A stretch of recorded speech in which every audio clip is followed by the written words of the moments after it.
ಒಳ್ಳೆ ಕೆಲಸ ಮಾಡಿದ್ದೀನಿ, ಪಕ್ಷ ನನ್ನನ್ನು ಕೈ ಬಿಡಲ್ಲ, ಈ ಬಾರಿನೂ ನನಗೆ ಅವಕಾಶ ಸಿಗೋ ವಿಶ್ವಾಸ ಇದೆ.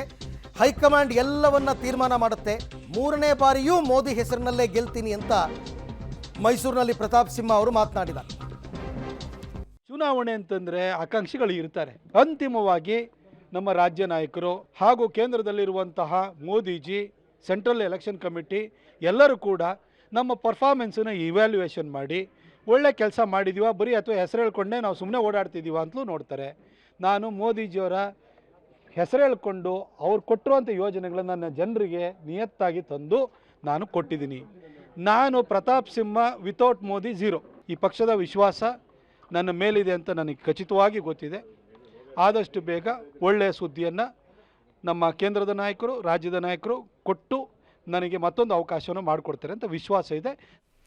ವಿಶ್ವಾಸ ಇರಲೇಬೇಕಲ್ಲ, ವಿಶ್ವಾಸ ಇಲ್ಲದೆ ಇದ್ರೆ ರಾಜಕೀಯ ಮಾಡೋಕ್ಕಾಗಲ್ಲ. ನೋಡೋಣ, ಇದೆಲ್ಲದಕ್ಕೂ ಉತ್ತರ ಸದ್ಯದಲ್ಲೇ ಸಿಗುತ್ತೆ.